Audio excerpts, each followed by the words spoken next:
हमारे देश में व्हाट्सएप एक बहुत ही ट्रेंडिंग टॉपिक चल रहा है। व्हाट्सएप मोस्टली लोगों के फ़ोन्स पे मिल जाएगा।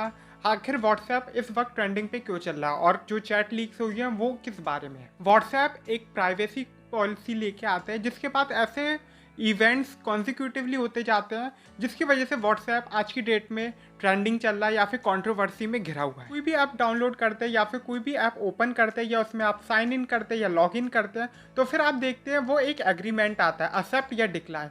बस कुछ ऐप्स ऐसे होते हैं जिसमें आप एग्री करोगे तभी आप उनकी सर्विस यूज़ कर पाओगे, नहीं करोगे तो नहीं यूज़ कर पाओगे। इसी तरह कुछ एक प्राइवेसी पॉलिसी लेकर आया व्हाट्सएप। उसमें सब आपसे परमिशन मांगता है कुछ चीज़ों के लिए, जिसमें अगर आप एग्री करते तो ठीक है, आप व्हाट्सएप की सर्विस यूज़ कर सकते हो, और अगर आप एग्री नहीं करते तो फिर आप व्हाट्सएप की सर्विस नहीं यूज़ कर सकते।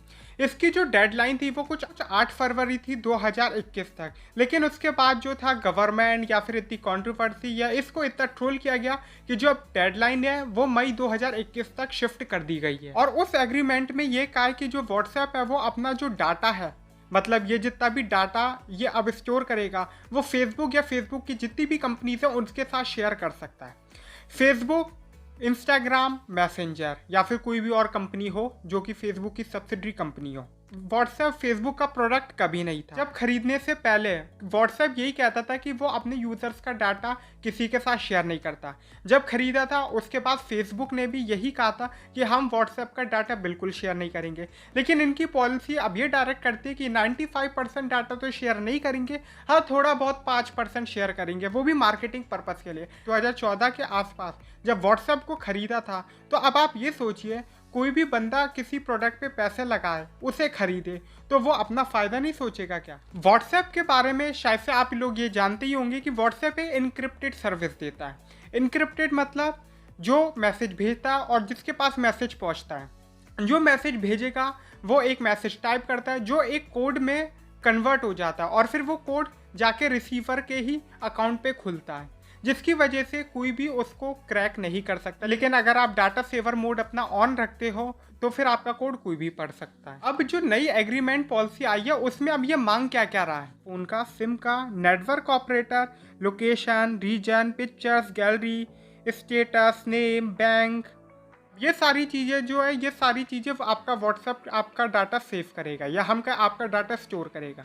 अब इन चीज़ों से होता क्या है, इन चीज़ों से ये पता लगता है कि आपके आसपास के लोग कौन से हैं, आप कौन से एरिया में रहते हो, आपका आईपी एड्रेस स्टोर होता है, आप कौन सा डिवाइस यूज़ करते हो, आपका बैंक अकाउंट कहाँ पे है। अगर ये आपकी गैलरी का एक्सेस मांग रहा है तो मेरे ख्याल से ये भी कि आप स्नैपशॉट्स में क्या क्या फ़ोटो हैं आपके पास। ये मोस्टली ये यूज़ करता है कि मार्केटिंग पर्पज़ के लिए। अब जैसे कि आप जब किसी को मैसेज भेजते हो कि कहाँ से मैं अच्छे जूते खरीदूँ, तो जो शूज़ होता है, शूज़ को ये लोग फ़िल्टर कर लेते हैं, इनके जो भी सर्वर होते हैं, और फिर आपके अकाउंट पे वही ऐड आने शुरू हो जाते हैं शूज़ के। लेकिन अब अगर मान लीजिए ये कुछ ऐसा करता है गैलरी में, अगर ये आपकी दिखता है कि आप इस तरीके का शूज़ ढूंढ रहे हो मार्केट में, तो वो वैसे ऐड दिखाएगा। अगर मान लीजिए आपकी गैलरी में कुछ ऐसा फ़ोटो पड़ा है जो आपकी पासबुक का है या फिर हम कहें आपकी चेक बुक का है या फिर आपके अकाउंट डिटेल्स का। फिर एक एग्जांपल लेते हैं, जब हमने चाइनीज़ ऐप्स बैन की थी तो हमने ये कहा था कि डाटा चोरी हो रही है, हालांकि ऐसा हो नहीं रहा था। हाँ, ये बात हमें बाद में पता चली थी कि चाइनीज़ गवर्नमेंट ने इंडिया के अंदर बैन के बाद जितने अदर देशों में चाइनीज़ कंपनी सर्विस प्रोवाइड कर रही है उनसे डाटा मांगा था उनके यूज़र्स का। लेकिन इससे अगर चाइनीज़ कंपनीज़ को नुकसान हुआ था तो ये भी देखने को मिला था कि कई अमेरिकन कंपनीज़ को फ़ायदा मिला था। अब जैसे कि अगर हम बात करें यूट्यूब की, तो यूट्यूब का जो सबसे बड़ा कॉम्पिटिटर था वो टिकटॉक था। अब चाहे कुछ भी कहो, लेकिन टिकटॉक एक हद तक यूट्यूब को कॉम्पीट दे रहा था।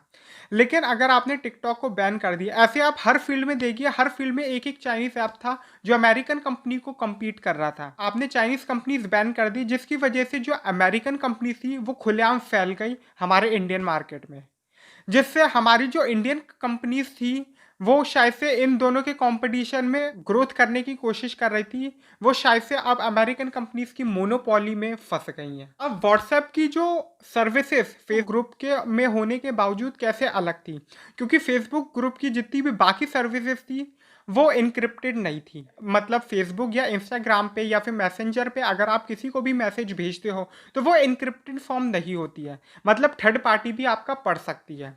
क्योंकि हम आगे इसी वीडियो में आने वाले केस पे जो अर्नब गोस्वामी के चैट लीक्स हुए हैं उन पे भी बात करेंगे। अब ये व्हाट्सएप ये सारी चीज़ें डाटा मांग क्यों रहा है? अगर हम बात करें तो व्हाट्सएप पहले कभी इस डाटा को रिकॉर्ड नहीं करता था, उनकी पहली पॉलिसी में कभी ये था ही नहीं।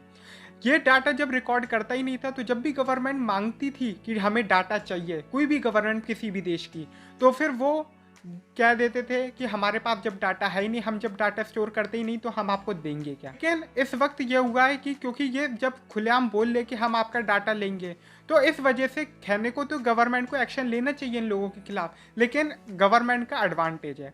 अब गवर्नमेंट का एडवांटेज कैसे है? क्योंकि इससे फ़ायदा होगा गवर्नमेंट को अगला इलेक्शन जीतने में। अगर आपको याद हो, कैम्ब्रिज एनालिटिका की एक रिसर्च थी जिसमें यह साफ किया गया था कि कैसे जो कंपनीज होती हैं वो हेल्प करती हैं पॉलिटिकल पार्टीज़ के इलेक्शन जीतने में। कि आप किसी पार्टी का, अगर मान लीजिए आप किसी पार्टी के बारे में सिर्फ मैसेज ही करते हो या फिर कुछ करते हो, तो आपके अकाउंट पे वो ऐड आने शुरू हो जाएंगे और हद तब पार हो जाएगी जब झूठी झूठी खबरें तक आने लगेगी। बहुत से लोग समझेंगे कि ऐसा कैसे होता है। तो अब फिल्म्स जो होती है वो एक बेस्ट वे होता है किसी भी चीज़ को समझने की। तो नेटफ्लिक्स का अगर आप लोगों के पास अकाउंट हो, मैं किसी को प्रमोट नहीं कर रहा हूँ, तो एक मूवी है नेटफ्लिक्स पे, पॉलिश मूवी है दी हेटर। इसमें पूरा प्रोसेस दिखाया कि कैसे इलेक्शन कैंपेन या फिर इलेक्शन कि कैसे इलेक्शन के इमोशंस में पब्लिक को भड़काया जाता है और इलेक्शन जीता जाता है। ये उन कंपनीज का बिजनेस दिखाया गया इस मूवी में। ये एक पॉलिश मूवी है, लेकिन आप इसे इंग्लिश सबटाइटल या इंग्लिश लैंग्वेज में भी देख सकते हैं। अगर आप उसके बाद भी व्हाट्सएप यूज़ करते हो तो फिर आप व्हाट्सएप में क्या चेंज कर सकते हो कि वो लोग आपका रिकॉर्ड ना रख पाए। आप स्टेटस कुछ मत डालो, प्रोफाइल पिक्चर नहीं लगाओ जैसे बहुत से लोग लगाते ही नहीं है, अपना नाम भी असली वाला नाम मत डालो, और कभी भी व्हाट्सएप पे कोई पिन वगैरह शेयर मत करो। और रही बात आपकी लोकेशन की, तो मैं बस इतना ही कहूँगा कि आप वीपीएन चेंज कर लो। वीपीएन यूज़ करो जब भी आप व्हाट्सएप को यूज़ करो। आपको डाउट है कि व्हाट्सएप आपका डाटा रिकॉर्ड कर रहा है। बात करते हैं रिसेंटली खबर के ऊपर कि अर्नब गोस्वामी के चैट लीक हो गए। चैट लीक में ऐसा था क्या कि पूरा देश इसके बारे में बात कर रहा है। 2014 इलेक्शन से पहले आपको याद हो तो सीडी लीक हुई थी, मतलब गवर्नमेंट में जो उस वक्त लोग बैठे हुए थे उनकी कुछ रिकॉर्डिंग्स लीक हुई थी। ये बड़ी बात है क्योंकि इसमें जो लीक हुआ है इसमें कई सारे देश के बड़े बड़े डिपार्टमेंट के सेक्रेटरीट या फिर सीईओ हम कहें या फिर बड़े बड़े अधिकारी, बड़े बड़े मंत्री और कई सारे वरिष्ठ पत्रकारों तक के नाम शामिल है इन चैट्स में। जैसे कि मैंने आपको बताया कि व्हाट्सएप एक इंक्रिप्टेड सर्विस है, मतलब जो मैसेज भेजता है उसके पास मैसेज जाता है, सिर्फ 2 लोग ही पढ़ सकते हैं, थर्ड पार्टी का कुछ भी नहीं। लेकिन अब ये मैसेजेस लीक कैसे हुए?